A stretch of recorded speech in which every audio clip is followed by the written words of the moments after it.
오늘은 루빈스타인의 격려에 관한 예화를 들려드리겠습니다. 피아니스트가 꾸민 한 소년이 있었습니다. 폴란드에서 태어났습니다. 소년은 꿈을 이루기 위해 열심히 노력했고 마침내 음악학교에 들어갈 실력을 갖추었습니다. 얘야, 넌 손가락이 너무 짧고 굵구나. 피아니스트로선 성공하기 어려운 손이다. 차라리 다른 악기로 전공을 바꾸는 게 어떻겠니? 교수들마다 이구동성으로 소년의 짧고 굵은 손가락을 지적합니다. 전문가들의 조언에 따라 빨간머리 소년은 여러 다른 악기들에 도전합니다. 하지만 소년의 음악적 열정을 만족시켜줄 만한 악기를 찾을 수 없었습니다. 피아니스트가 되고 싶었던 부푼 꿈이 절망으로 바뀌는 시간들이었습니다. 어느 날 소년은 한 파티 모임에서 분위기를 돕는 반주자로 피아노를 연주할 기회가 있었습니다. 파티가 끝나갈 무렵 한 신사가 소년에게 다가옵니다. 아이야, 너는 피아노에 소질이 있구나. 열심히 공부해라. 신사의 곁에 있던 사람이 소년에게 말합니다. 이분은 아르투르 루빈스타인 선생님이셔. 이분 말씀을 믿어도 돼. 루빈스타인의 격려는 소년의 꺼져가는 꿈에 다시 불을 붙입니다. 쇼팽 이후 가장 뛰어난 폴란드 피아니스트인 아르투르 루빈스타인의 격려를 받았으니 마치 꿈을 꾸는 것만 같았습니다. 이후 소년은 하루에 7시간씩 피아노에 매달려 연습을 합니다. 1875년부터는 폴란드에서 가장 유명한 바르샤바 음악원에서 피아노를 전공하고 이후 독일과 오스트리아 유학을 거쳐 세계적인 피아니스트로 성장합니다.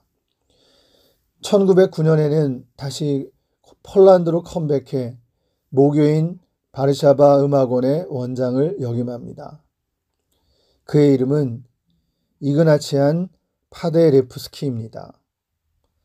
1892년 파데레프스키가 무명의 젊은 시절 피아니스트로 활약할 때입니다. 스탠포드 대학에 다니던 학생 두 사람이 어려운 학생들의 학자금 마련을 위해 미국을 방문한 파데레프스키를 초청해 자선 연주회를 계획합니다. $2,000의 개런티를 약속하고 공연을 하기로 했으나 공연 수익금이 $1,600밖에 모이질 않았습니다. 학생들은 파데레프스키에게 우선 $1,600를 보내고 나머지 $400는 나중에 갚겠다고 양해를 구합니다. 딱한 사정을 알게 된 파데레프스키는 $1,600마저 학생들에게 돌려보냅니다. 어려운 학생들이 학제금에 쓸 수 있도록 하라는 쪽지와 함께 27년의 세월이 흐릅니다. 1914년 세계 1차 대전이 발발합니다. 당시 폴란드와 독일과 러시아, 오스트리아 등 3개국의 지배를 받고 있었습니다. 민족에 대한 뜨거운 사랑이 있던 파데레프스키는 전쟁이 터지자 바로 미국으로 건너가 우드로 윌슨 대통령에게 폴란드의 자유를 요청합니다. 윌슨 대통령이 제창한 민족 자결주의 원칙에 따라 1918년 폴란드는 완전히 독립을 이루어 폴란드 공화국이 탄생하게 됩니다. 그리고 폴란드 공화국의 초대 총리는 이그나치안 파데레프스키가 선출되었습니다. 빨간머리 소년, 손가락이 짧고 굵어 피아니스트가 될 수 없다고 조롱받은 바로 그 소년이 자라 폴란드 초대 수상이 된 것입니다. 1차 대전의 후유증으로 폴란드는 극심한 식량난에 부딪힙니다. 수많은 난민이 발생합니다. 전쟁으로 초토화된 토지에서는 곡식이 자라질 않습니다. 가뭄까지 겹치면서 식량난은 극심해집니다. 백성들을 먹여 살리지 못한 무능한 총리라는 비난이 여기저기서 거세게 일어납니다. 폴란드 총리 파데레프스키는 식량 문제를 해결하기 위해 백방으로 노력합니다만 정치적으로 사면초가에 빠져 결국 사퇴를 결심하기에 이릅니다. 이때 놀라운 일이 벌어집니다. 폴란드에 갑자기 200만 톤이나 되는 엄청난 식량이 도착한 것입니다. 미 연방 식량 구호국에서 보낸 것입니다. 식량과 함께 도착한 편지에는 이렇게 써 있었습니다. 27년 전에는 정말 감사했습니다. 늦게나마 당신과의 약속을 지킬 수 있어 다행입니다. 파데레프스키는 27년 전에 무슨 일이 있었던 것일까 회상에 잠깁니다. 입가에 미소가 번집니다. 스탠포드 대학의 두 청년이 떠오른 것입니다. 그들은 1600달러의 기금을 돌려받으며 훗날 꼭 이 은혜를 보답하겠다고 약속을 했습니다.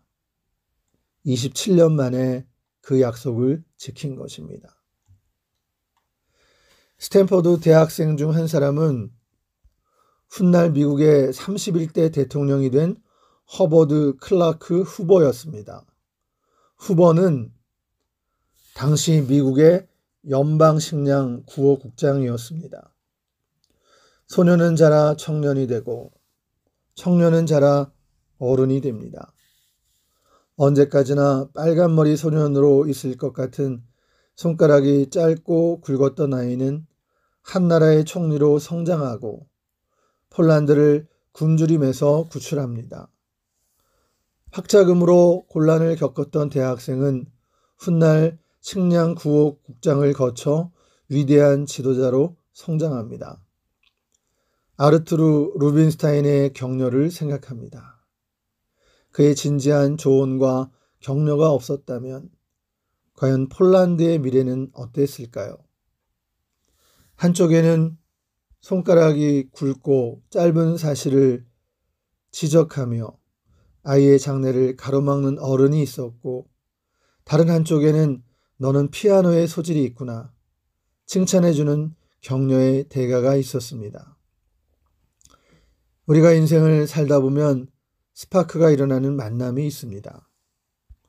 그런 만남은 한 나라를 굶주림에서 구하기도 하고 한 아이의 인생을 우뚝 세워주기도 합니다.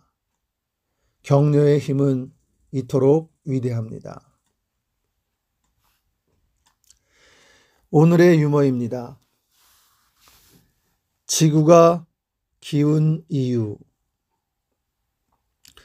안상현 장학사가 학교 시차를 나갔는데 마침 지구본을 놓고 과학 수업을 하고 있는 교실이 눈에 띄었다.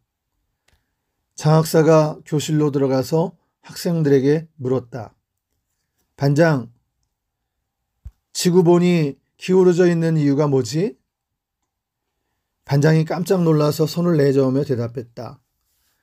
저희가 안 그랬어요. 어이가 없어진 장학사가 이번에는 선생님에게 묻는다.